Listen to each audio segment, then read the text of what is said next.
الحمد لله كفى وسلام على عباده الذين اصطفى أما بعد فقد قال الله تبارك وتعالى أعوذ بالله من الشيطان الرجيم بسم الله الرحمن الرحيم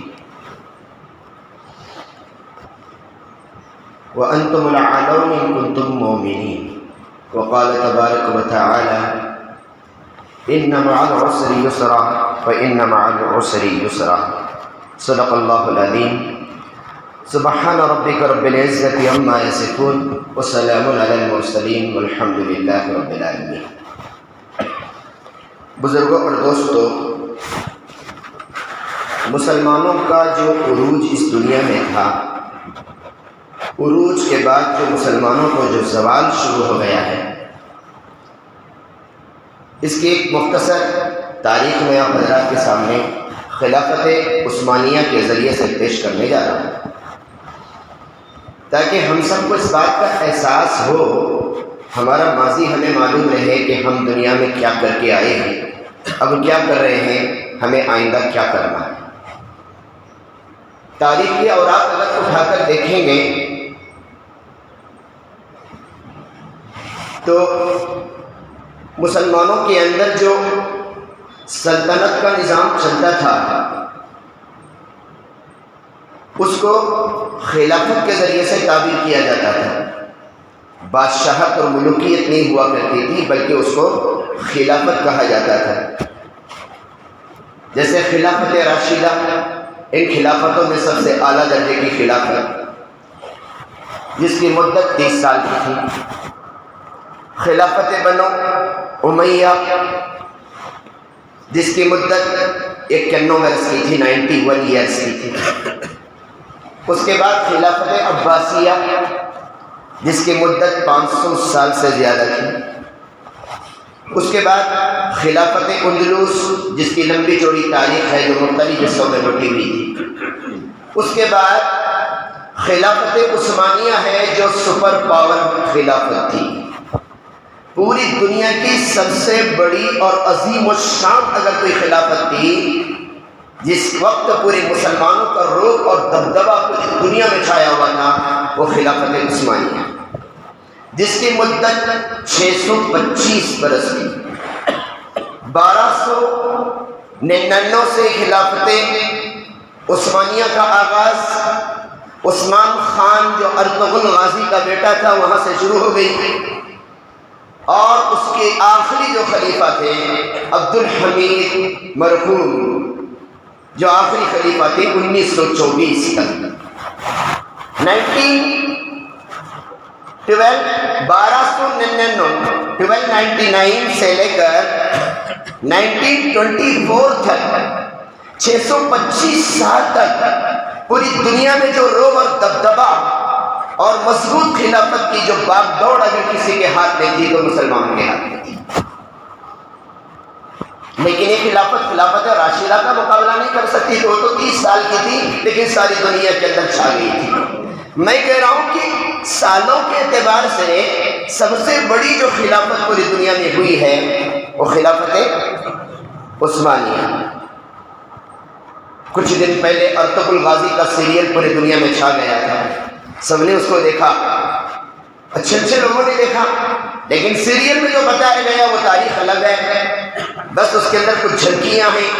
لیکن میں تو سیریل دیکھا نہیں، لیکن لوگوں سے جو سنا، کتابی جو تاریخ ہوتی ہے وہ تاریخ ہے۔ عثمان خان یہ جو خلافت عثمانیہ کے پہلے خلیفہ تھے، خلافت عثمانیہ کے پہلے خلیفہ تھے، انہی کے نام سے خلافت کا نام پڑا ہے خلافت عثمانیہ، کیونکہ سب سے پہلے خلیفہ کا نام کیا تھا؟ عثمان۔ ان کے بارے میں پیر ذوالفقار صاحب نقشبندی نے ایک واقعہ اپنے کتاب میں تحریر فرمایا کہ یہ پڑھے لکھے نہیں تھے، بہت زیادہ فیاض تھے، سخاوت ان کے دل میں کوٹ کوٹ کر بھری تھی، مہمان نوازی کا جذبہ ان کے پاس تھا، لیکن ایجوکیشن کے اعتبار سے پڑھے لکھے نہیں تھے۔ سارے علاقے والوں کو جو قافلے سفر میں جاتے تھے، جو ترک سے گزر کر جاتے تھے، سب کو پتا تھا اگر کسی جگہ مہمان نوازی ہو سکتی ہے تو عثمان خان کیا ہوتی ہے۔ مسافر آ کے رکتے تھے، ان کو کھلاتے تھے پلاتے تھے، ان کی اس عمل سے گاؤں والے ناراض تھے۔ گاؤں والوں نے ان سے کہا تیرے اس فیاضی پر سخاوت پر لوگوں کا ہجوم ہمیشہ یہاں جمع رہتا ہے، ڈسٹرب ہوتا ہے ہم لوگوں کو، تو ان کو منع کر دے۔ تو عثمان خان ان سے کہتے تھے کتنی اچھی خوبی ہے کہ مہمان کی مہمان نوازی کرنا، وہ بھی سفر میں جانے والے مسافرین کی مہمان نوازی کرنا۔ جب گاؤں والوں کی یہ بات عثمان خان نے نہیں مانی تو عثمان خان کو گاؤں والوں نے شہر سے نکال دیا، شہر بدل کر دیا، تم چلے جاؤ یہاں سے، نہ رہے بانس نہ بچے بانسری، تم ہی نہ رہو گے تو قافلے نہیں آئیں گے۔ عثمان خان سیدھے اپنے شیخ کے پاس پہنچے جن کی خانقاہ تھی۔ شیخ نے رات کے وقت جب دروازے کی کنڈی بجائی، شیخ نے دروازہ کھولا تو کارگزاری کے طور پر سارا واقعہ سنایا۔ تو شیخ نے کہا کہ آج سے تم میرے مہمان رہو گے، میری تربیت میں رہنا، سامنے والے کمرے میں جا کے آرام کرو۔ پڑھے لکھے نہیں تھے، سامنے والے کمرے میں جا کے سو گئے تو نیند لگ گئی۔ اچانک نیند کھلی تو کیا دیکھتے ہیں، پیروں کے پاس جہاں پیر ان کے کیے ہوئے تھے وہاں قرآن رکھا ہوا تھا۔ قرآن دور رکھا ہوا تھا، اس طرف انہوں نے پیر کیے۔ پڑھے لکھے نہیں تھے، جیسے ہی دیکھا اللہ کا کلام میرے پیروں کے نیچے آ گیا، ان کی چیخیں نکل گئی، اتنا رونے لگے، اللہ سے معافی مانگنے لگے، توبہ استغفار کرنے لگے، اللہ سے گڑ گڑانے لگے، اللہ تیرے کلام کی میں نے بے حرمتی کی ہے، انجانے میں نے پیر کر کے سویا ہے، اللہ میرے پیروں کے پاس تیرا قرآن آ گیا تھا، پیر لگے نہیں تھے بلکہ پیروں کی طرف قرآن تھا، آج ہم کتنا قرآن کا ادب کرتے ہیں۔ یہ اتنا رونے لگے کہ شیخ کو جو نیند لگی تھی خواب میں بتایا گیا، جب ان کی نیند کھلی تو شیخ نے آ کر پوچھا اتنا کیوں رو رہے ہو؟ تو کہا کہ قرآن میرے پیروں کے نیچے آ گیا تھا۔ تو شیخ نے کہا اللہ نے تمہاری توبہ قبول کر لی اور اللہ تعالیٰ نے تمہاری توبہ کی برکت سے دو نعمتیں تم کو دے دی ہیں، ایک تو تمہاری 7 پشتوں تک تمہاری اولاد میں حافظ قرآن پیدا ہوں گے، دوسری خوشخبری یہ دی کہ خلافت تمہارے خاندان سے چلے گی اور تم ملک کے بادشاہ بن جاؤ گے۔ قرآن کی تعظیم انسان کو دنیا میں بھی بلند کرتی ہے، آخرت میں بھی رتبے کو بلند کرتی ہے۔ پیروں کی طرف قرآن آنے کی وجہ سے جس بندے نے اللہ سے توبہ استغفار کی، اللہ نے اس کے مقام کو اتنا اونچا کر دیا کہ تیرے نسلوں میں 7 پشتوں تک قرآن کے حافظ بنیں گے اور تیری نسلوں میں لمبی خلافت چلے گی، اور خلافت کا سب سے پہلا خلیفہ عثمان خان تم رہو گے۔ شیخ نے کہا جا، وہ کہنے لگے میں تو فقیر آدمی، ان پڑھ آدمی، مجھے خلیفہ کون بنائے گا؟ کہا اللہ راستے کھولے گا، نکل جا۔ اب وہ جب نکلنے لگے، گاؤں والے جس قریے سے نکلتے تھے، قریے والوں کے دل میں اللہ نے ان کی محبت ڈالی، وہ قریے والے ان کے ساتھ جڑتے گئے، اور ایک جڑنے کے بعد ایک لمبی فوج انہوں نے تیار کی، ملک روم کی طرف انہوں نے جب سفر شروع کر دیا، ان کی قیادت وہ 12 لوگ آئے پہلے کے قریے کے، انہوں نے کہا ہم ایک امیر کی تلاش کر رہے ہیں، ملک روم سے مقابلہ کرنا چاہ رہے ہیں اور ملک روم کی طرف جانا چاہ رہے ہیں، ہمیں امیر کی ضرورت ہے، ہم سب مشورے سے آپ کو امیر بناتے ہیں۔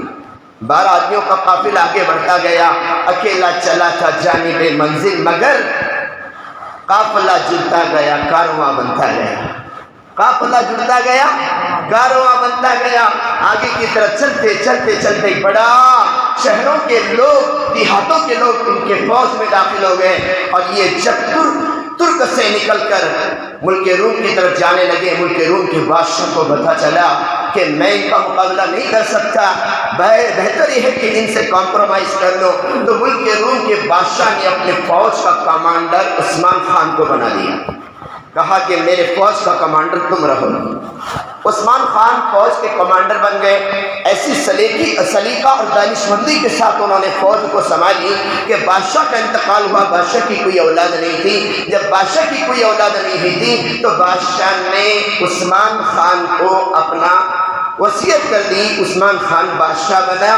اب ملک روم کی سلطنت ختم ہو گئی اور خلافت عثمانیہ کا آغاز ہو گیا۔ وہ سال تھا 1299، جولائی کا مہینہ تھا۔ کون سا مہینہ تھا؟ جولائی کا مہینہ تھا۔ خلافت عثمانیہ کا آغاز شروع ہوا۔ خلافت عثمانیہ اتنی بڑی خلافت تھی، میں آپ کو کیا بتاؤں کہ آدھی دنیا پر خلافت عثمانیہ پھیلی ہوئی تھی۔ کتنی دنیا پر؟ آدھی دنیا میں یوروپ تھے، آدھی دنیا میں دیگر ممالک تھے، لیکن پورے مکمل دنیا کے آدھی سلطنت خلافت عثمانیہ کی تھی۔ کہاں کہاں تک تھی معلوم؟ ہندوستان میں خلافت عثمانیہ تھی، پاکستان میں خلافت عثمانیہ تھی، بنگلہ دیش میں خلافت عثمانیہ تھی، ترکستان میں خلافت عثمانیہ تھی، افغانستان میں خلافت عثمانیہ تھی، سعودی عربیہ میں خلافت عثمانیہ تھی، جارڈن میں خلافت عثمانیہ تھی، سیریا میں خلافت عثمانیہ تھی، فلسطین میں خلافت عثمانیہ تھی، لبنان میں خلافت عثمانیہ تھی۔ آدھی دنیا پر خلافت عثمانیہ پھیل چکی تھی۔ ہم بھی خلافت عثمانیہ کا ٹکڑا ہے جو بعد میں مغلیہ سلطنت کا حصہ بنا، اس کا ایک ٹکڑا مغلیہ سلطنت، اس کی تاریخ میں بعد میں بتاؤں گا۔ پورا ہندوستان خلافت عثمانیہ میں تھا، مسلمانوں کے زیر نگرانی تھا، کسی کافر کی حکومت نہیں تھی، مسلمانوں کی حکومت تھی۔ یہ 625 سال کی پوری دنیا کی سپر پاور طاقت تھی۔ اس لیے آپ حج کو جائیں گے، اللہ سب کو اور مجھے بھی حج کو بار بار لے جائے۔ آج مکہ اور مدینے میں آپ کو جو نشانیاں ملتی ہیں وہ ترکوں کی نشانیاں ملتی ہیں۔ مسجد نبوی کے اندر جاؤ، ریاض الجنہ میں جاؤ، منبر رسول کے پاس جاؤ، رسول اللہ صلی اللہ علیہ وسلم کے روضے اقدس کے پیچھے جاؤ، اصحاب صفہ میں جاؤ، منبر عثمانی کے پاس جاؤ، باب عبدالعزیز کو جاؤ، باب فہد کو جاؤ، باب بلال کو جاؤ، باب جبریل کو جاؤ، جہاں پر بھی تم جاؤ گے وہاں پر تم کو ترکوں کی علامتیں ملیں گی۔ اور بڑی بڑی آج حرمین شریفین کی جدید تعمیرات ہو چکی ہیں، لیکن ترکوں کی عجیب نشانیاں جس کو کوئی مٹھا نہیں سکتا۔ جب ریاض الجنہ میں جاؤ گے تو وہاں پہ آپ کو 7 ستون ملیں گے، اور ہر ستون کے اوپر لکھا ہوا ملے گا استوان عائشہ، استوان ابو لبابہ، استوان سریر، استوان افود، استوان حنانہ۔ اس طریقے سے آپ کو بہت سارے ستون ملیں گے اندر جب جاؤ گے۔ ترکوں کی نشانی سعودی پر، مکہ پر، مدینے پر، حرمین پر اور بلاد عرب پر کس کی حکومت تھی؟ خلافت عثمانیہ کی حکومت تھی۔ اس لیے تو عربوں کے اندر اتحاد تھا۔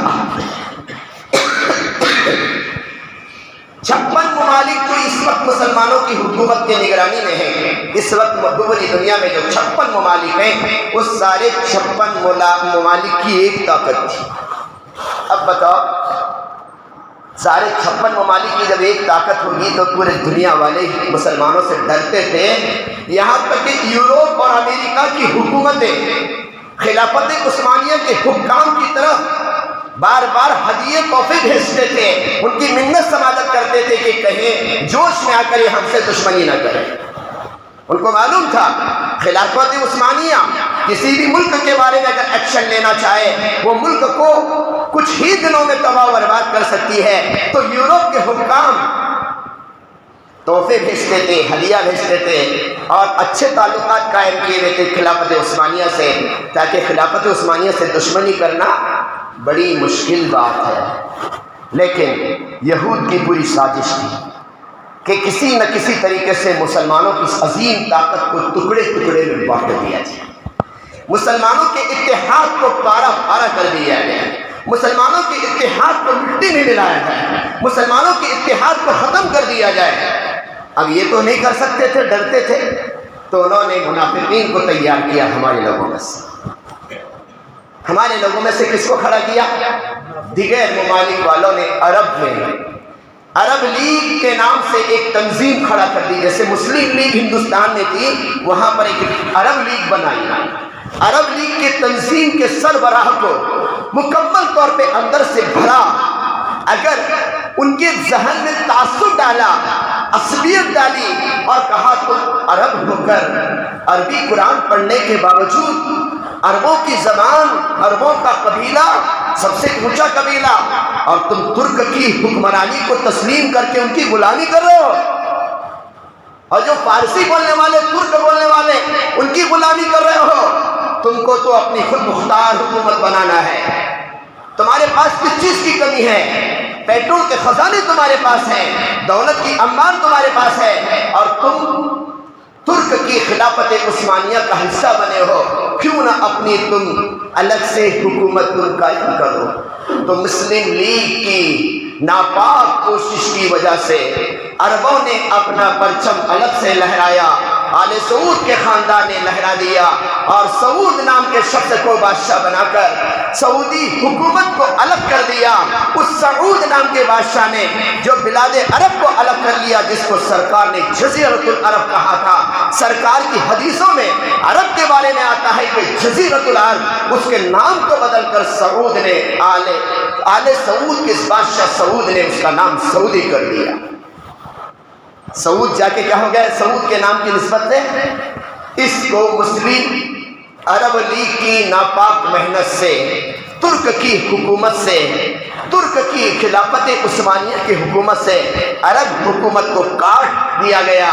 آج اسی لیے عرب حکومت بزدل بن چکی ہے، کیونکہ یہ ناپاک محنت منافقوں کی چالوں سے الگ ہوئی ہے، ورنہ خلافت عثمانیہ کے اندر جو خلفاء تھے وہ حافظ قرآن تھے۔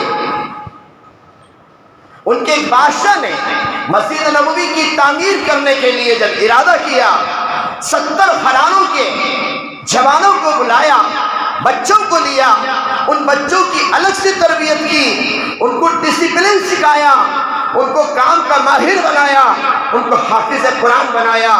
ان سے کہا حافظ قرآن اور اپنے اپنے فن کے ماہر کے ذریعے سے میں مسجد نبوی کی تعمیر کراؤں گا، اور اگر کوئی پتھر مسجد نبوی کی تعمیر کے وقت تھوڑا سا کراس ہو جاتا تھا، اس کو وہیں سے ہتھوڑی سے توڑنا پڑتا تھا، لیکن نیچے رسول اللہ صلی اللہ علیہ وسلم کا روزہ ہے، حضور کو ڈسٹرب نہ ہو جائے، اس پتھر کو مدینے سے 10 کلومیٹر دور لے جایا جاتا، اس کو چھاٹ کر پھر لا کے بٹھایا جاتا۔ یعنی تعمیرات کے موقع پر ایک کاڑی کے پڑنے کے برابر بھی آواز ترک حکمرانوں نے آنے نہیں دی۔ عظمت کا یہ حال تھا، اور معماروں سے کہا تمہاری 8 گھنٹے کی ڈیوٹی ہے، 8 گھنٹے تک تم کو سینٹری کا کام کرنا ہے، گونڈی کا کام کرنا ہے، اور تم کو یہ کام کرنا ہے 8 گھنٹے میں ایک قرآن ختم کرنا ہے۔ ہاتھوں سے کام کرو گے، زبان سے قرآن پڑھو گے۔ ہر کام کرنے والا حافظ قرآن ہوتا تھا، اپنا کام اس وقت ختم کرتا تھا جب قل اعوذ برب الناس کو پہنچ جاتا تھا، الف لام سے کام شروع کرتا تھا، قل اعوذ برب الناس پہ کام ختم کرتا تھا، اسے ٹائم دیکھنے کی ضرورت نہیں تھی۔ ملک قل اعوذ برب الناس ملک الناس الہ الناس من شر الوسواس الخناس الذی یوسوس فی صدور الناس من الجنۃ والناس پڑھ لیتا تھا تو اس کی ڈیوٹی ختم ہو جاتی تھی۔ یہ ترکوں کا حال تھا۔ ایسی حکومت کو توڑنے کے لیے سعودی کے اندر عرب لیگ نے کام کیا، ترک کے اندر کمال پاشا کو کھڑا کر دیا گیا، خبیث انسان مصطفیٰ کمال پاشا۔ مصطفیٰ کمال پاشا اس خبیث کی ذہنیت کو یہودیوں نے تیار کر کے اس نے خلافت عثمانیہ کی طاقت کو توڑنے کے لیے مصطفیٰ کمال پاشا کو کھڑا کیا۔ اس نے خلافت عثمانیہ کے خلاف بغاوت کا پرچم ترک میں لہرایا، اور آخرکار عبد الحمید مرحوم جو آخری خلیفہ تھا، اس خلیفہ کو جو نیک پارسا دیندار خلیفہ تھا، اس کے پاس یہودیوں کا وفد 3 مرتبہ آیا اور آ کر یوں کہا ہمیں تمہاری حدود سلطنت میں فلسطین کی جگہ پر ہمیں پلاٹ اور زمین خریدنے کی پرمیشن دو۔ تو عبد الحمید خان مرحوم نے ان کو کہا سرزمین فلسطین ملک شام میں فلسطین کے اس خطے پر کسی یہودی کو اور اسرائیلی کو زمین خریدنے کی اجازت نہیں ہے۔ پہلی مرتبہ ان کو دھتکار کے بادشاہ نے بھیج دیا۔ پھر یہ قافلہ دوسرا پلان لے کر آیا، کہا ہم چاہتے ہیں پوری دنیا کی ماڈل یونیورسٹی ترک میں فلسطین میں بنائی جائے، جہاں پر سائنسدانوں کو تیار کیا جائے، پوری دنیا کے اندر ایجوکیشن سسٹم کو ترک سے چلایا جائے، ہمیں فلسطین کے اندر ایک ایجوکیشن یونیورسٹی بنانے کی پرمیشن دی جائے۔ دوسری مرتبہ تو عبدالحمید خان مرحوم نے کہا میں تم کو اجازت دیتا ہوں اور میں تمہارے لیے پیسہ بھی سینکشن کرتا ہوں، جتنے روپے کی ضرورت ہے مجھ سے لے لو، ترک کے اندر ایجوکیشن سسٹم قائم کرو، یونیورسٹی بناؤ، لیکن شرط یہ رہے گی فلسطین میں نہیں بنانا، فلسطین کے علاوہ بنانا، فلسطین میں نہیں بنانا، کیونکہ فلسطین میں مسجد اقصی بیت المقدس ہے اور عربوں اور یہودیوں کی پوری نظر مسجد اقصی پر تھی، وہ ہیکل سلیمانی بنانا چاہتے تھے، مسجد اقصی کی گنبد خضرا کو نکالنا چاہتے تھے، مسجد اقصی کو شہید کر کے ہیکل سلیمانی بنانا چاہتے تھے۔ وہ پلاننگ کے تحت منصوبہ بنا کر جب آئے اور کہا کہ مجھے ہمیں بنانے کی اجازت دے دو، کہا یونیورسٹی بناؤ لیکن ترک میں نہیں بنائے، اس میں فلسطین میں نہیں بنائے۔ پھر یہ وقت گیا، پھر مشورہ کر کے واپس آیا تیسری مرتبہ، نہیں ہمارے مشورے سے طے ہوا ہے ہم فلسطین ہی میں بنائیں گے اور ہم کو فلسطین کی اجازت چاہیے۔ عبدالحمید خان مرحوم نے سختی کے ساتھ اپنے چوکیداروں سے کہا کمرے کے باہر ان کو نکال دو، آئندہ اس وقت کو میرے پاس ملاقات کے لیے مت بھیجنا۔ جب وقت ذلیل ہو کر وہاں سے تیسری مرتبہ گیا ہے، اب انہوں نے ترک کے اندر آگ لگانے کا کام شروع کر دیا۔ اب یہ وقت سیدھا مصطفیٰ کمال پاشا کے پاس گیا، اس کو ابھارا اور مصطفیٰ کمال پاشا سے کہا منہ مانگی رقم دی جائے گی اور پہلا خلیفہ تجھے بنایا جائے گا۔ لالچ دے کر مصطفیٰ کمال پاشا کے ذریعے سے پرچم میں بغاوت کو لہرا کر عبدالحمید خان مرحوم کو نظر بند کر کے جیل میں ڈال دیا۔ عبدالحمید خان مرحوم کو جب جیل میں ڈالا گیا، ظالم کے ہاتھ میں ترک کی حکومت آئی، مصطفیٰ کمال پاشا کے ہاتھ میں، اس نے سب سے پہلے اعلان کر دیا کہ یہاں پر دین کے جتنے بھی مذہبی ادارے ہیں ان سب کو بند کر دیا جائے۔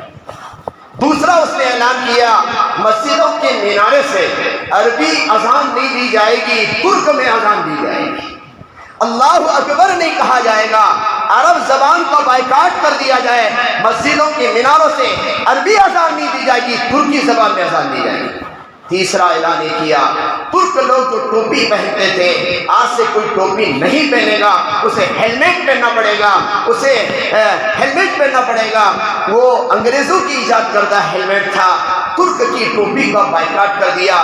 اس کے لیے باقاعدہ جنگ ہوئی، اس جنگ کے اندر ان لوگوں کو شہید کر دیا گیا جو اپنی ٹوپی کے لیے، اپنے مذہبی شعار کے لیے لڑتے تھے۔ ترک جا کر اسلامی سلطنت کا گہوارہ جا کر، ترک جو ہے پوری دنیا کی سپر پاور طاقت جا کر، ترک کی خلافت آدھی دنیا پہ پھیل چکی تھی، ترک کے سامنے یوروپ آنکھوں میں آنکھ نہیں ملا سکتا تھا، ترک کو بری نظر سے دیکھ نہیں سکتا تھا، ساری دنیا کے باطل حکمراں ترک کے سامنے گھٹنے ٹیکتے تھے۔ خلافت عثمانی کی اتنی مضبوط بھاگ دوڑ تھی اور مضبوط لگام تھی، لیکن مصطفیٰ کمال پاشا کے خلیفہ بادشاہ بننے کے بعد ترک کا ایک صوبہ، ایک اسٹیٹ ملک شام تھا، جیسے ہندوستان کا ایک اسٹیٹ کرناٹک ہے، ترک کا ایک اسٹیٹ کیا تھا؟ ملک شام۔ ملک شام ترک کا سب سے چھوٹا صوبہ تھا، لیکن مسجد اقصی تک یہودیوں کی رسائی ہو جائے تو اس صوبے کو بھی توڑنا تھا۔ تو مصطفیٰ کمال پاشا کے ذریعے سے، کیونکہ سب سے بڑی نظر ملک شام پر تھی یہودیوں کی، اور یہودیوں کی نظر ملک شام پر تھی، اس صوبے کی طاقت کو توڑنے کے لیے مصطفیٰ کمال پاشا کا استعمال کیا۔ اس صوبے کے 4 ملک بنائے گئے۔ کتنے ملک؟ کرناٹک کو 4 ملکوں میں ڈیوائیڈ کر دیا گیا، کنٹری، اسٹیٹ نہیں، کنٹری، 4 ملک بنائے گئے۔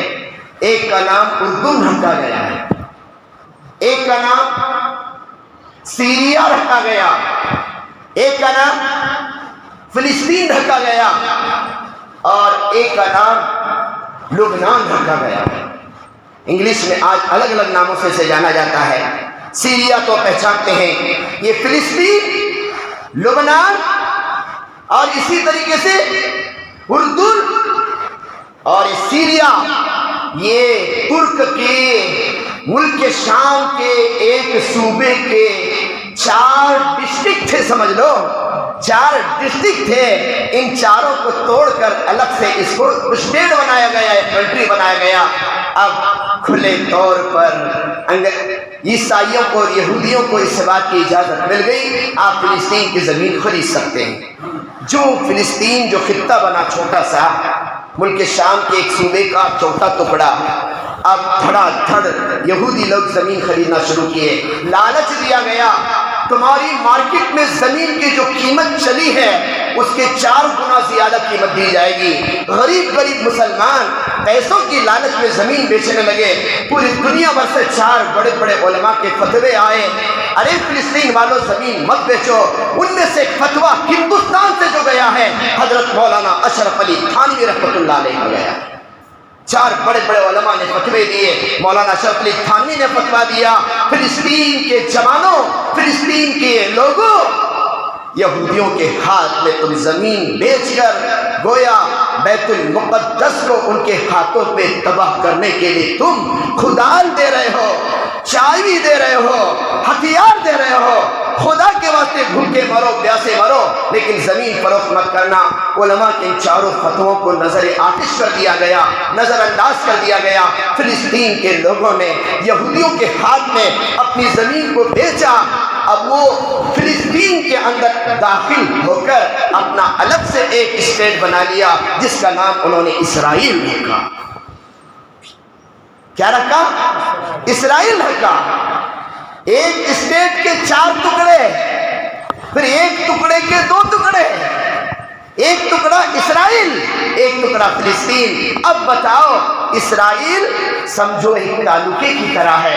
بیلگام ڈسٹرکٹ فلسطین تھا، پہلے سے چھوٹا تھا، اس کے ٹکڑے کرنے کے بعد ایک خانہ پور تعلقہ یا بیلگام تعلقے کی طرح ایک چھوٹا سا تعلقہ۔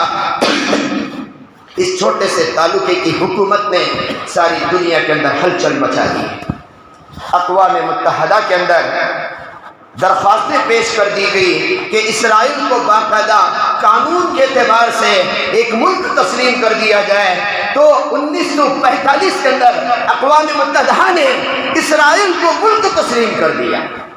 اب بتاؤ، ہمارے گھر میں گھس کر، گھر والوں کو باہر نکال کر ہمارے گھروں پہ ناجائز قبضہ۔ یہ ہے خلافت عثمانیہ کے ٹوٹنے کی داستان۔ ایک شعر کے ساتھ میں اپنی بات کو ختم کرتا ہوں، بڑا پیارا شعر ہے۔ چاک کر دی ترک ناداں نے خلافت کی قبا، چاک کر دی ترک ناداں نے خلافت کی قبا، سادگی اپنوں کی دیکھ اوروں کی عیاری بھی دیکھ، سادگی اپنوں کی دیکھ اوروں کی عیاری بھی دیکھ، چاک کر دی ترک ناداں نے، یعنی مصطفیٰ کمال پاشا جیسے لوگوں نے خلافت کی قبا، جو آدھی دنیا پر پھیلی ہوئی خلافت تھی، اس کو چاک کرنا مطلب پھاڑ دیا اس کو۔ سادگی اپنوں کی بھی دیکھ، ہمارے لوگ کتنے بھالے بن گئے، اوروں کی عیاری بھی دیکھ۔ اور یہ جو باطل طاقتیں تھیں یہود و نصارہ کی، ان کی عیاری دیکھو، چالیں دیکھو، انہوں نے مسلمانوں کی خلافت کے ٹکڑے ٹکڑے کر دیے۔ مسلمانوں کی سب سے بڑی خلافت خلافت عثمانیہ تھی، اس کا آغاز اور اس کا زوال میں نے پیش کیا۔ آخری میں بات کرتا ہوں، ان مع العسر یسرا، ان مع العسر یسرا۔ قرآن کی اس آیت سے سبق ملتا ہے کہ راحت کے بعد عسر جو ہے 2 یسر کے بیچ میں ہے۔ ان مع العسر یسرا فان مع العسر یسرا، العسر بین یسرین اذا اشتدت بک البلوى ففکر فی الم نشرح، العسر بین یسرین اذا فکرتہ فرحا۔ ایک بزرگ سے کسی نے پوچھا پریشانی کا علاج کیا ہے؟ فرمایا جب تجھے کوئی پریشانی آ جائے، اذا اشتدت بک البلوى ففکر فی الم نشرح، تو سورہ الم نشرح کا سورہ پڑھ لیا کر۔ العسر بین یسرین، ایک تنگی 2 آسانیوں کے بیچ میں ہے۔ اذا فکرتہ فرحا، جب تو غور کرے گا تو خوش ہو جائے گا۔ مطلب یسر میں تھے ہم لوگ، خلافت عثمانیہ میں سہولتوں میں تھے ہم لوگ، خلافت عثمانیہ میں، خلافت عباسیہ میں، خلافت بنو امیہ میں، خلافت راشدہ میں۔ ابھی 1924 کے بعد سے لے کر اسر کی زندگی کاٹ رہے ہیں، اب اسر میں چل رہے ہیں، اسر میں تنگی میں چل رہے ہیں، لیکن قرآن کہتا ہے اسر کے بعد یسر ہے، اسر کے بعد یسر ہے، پہلے یسر ہے، بعد میں اسر ہے، پھر یسر ہے۔ ہم آسانیوں میں تھے، اب تنگی میں ہیں، تنگیوں کے بعد پھر آسانی آئے گی، خلافت مسلمانوں کے قبضے میں آئے گی، لیکن مسلمانوں جاگنا پڑے گا، بنگڑیاں پہن کر بیٹھنا نہیں پڑے گا۔ جاگ لے جاگنا ہے افلاک کے سائے تلے، جاگ لے جاگنا ہے افلاک کے سائے تلے، حشر تک سونا ہے خواب کے سائے تلے۔ بریانی کھا کھا کر زندگی تباہ کر رہے ہیں اور کہہ رہے ہیں کہ مسلمانوں کی کامیابی کی خواب دیکھ رہے ہیں۔ مسلمانوں اندر سے تو بنانا شروع کرو، اخلاق کو تو بناؤ، کردار کو تو بناؤ، عظمت قرآن پیدا کرو، نمازوں کا اہتمام کرو، قرآن سے تعلق کو جوڑو، شریعت کو فالو کرو، علماء کی مجلس میں آؤ، پچھلی کتابوں کی تاریخ پڑھو۔ میں سب جوانوں سے بھیک مانگ کے گزارش کرتا ہوں، آپ سب سے کہتا ہوں آج سے طے کرو ہم اپنے اسلاف کی تاریخ پڑھیں گے انشاءاللہ۔ خلافت راشدہ مکمل پڑھو۔ میں آپ کو تاریخ اسلام ایک کتاب بتا کے جا رہا ہوں، 3 جلدوں میں ہے، ہر کوئی منگا کے رکھے، ہندی انگلش اردو تینوں زبانوں میں ہے۔ خلافت راشدہ کو پڑھو، اس کو پورا پڑھنے کے بعد پھر خلافت امیہ کو پڑھو، بنو امیہ کے بعد خلافت عباسیہ کو پڑھو، پھر خلافت عثمانیہ کو پڑھو۔ تمہیں اپنے آبا و اجداد کی تاریخ اگر معلوم ہوگی تو تمہاری ہمتیں بڑھتی جائیں گی۔ ایک سیریل دیکھ کر مسلمان شیر بن گئے تھے اور ارطغرل غازی کو دیکھ کر شیر بن گئے تھے۔ ارے وہ شیر تو خالی تمہارے ٹی وی کے سامنے بنے تھے، کپڑے بھی مارکیٹ میں غازی صاحب کے آ گئے تھے، ٹوپی بھی ارطغرل غازی کی آ گئی تھی۔ کہاں گئی ٹوپی؟ کہاں گئی وہ چھوٹی چھوٹی تمہاری تلواریں؟ بناؤ پہلے اپنے اندر وہ جو تھا نا عباس عثمان، جو قرآن کی عظمت کے ذریعے سے خلافت عثمانیہ کا پہلا خلیفہ بنا، عظمت قرآن کو حاصل کرو۔ اللہ سے دعا ہے ہمیں خلافت عثمانیہ کی اس داستان سے، اس کے عروج اور زوال سے سبق حاصل کر کے اپنی زندگی کی نیا کو، اپنی زندگی کی کشتی کو صحیح ترتیب کے ساتھ لے کر جانے کی توفیق عطا فرمائے۔ وآخر دعوانا ان الحمد للہ رب العالمین وما علینا الا البلاغ۔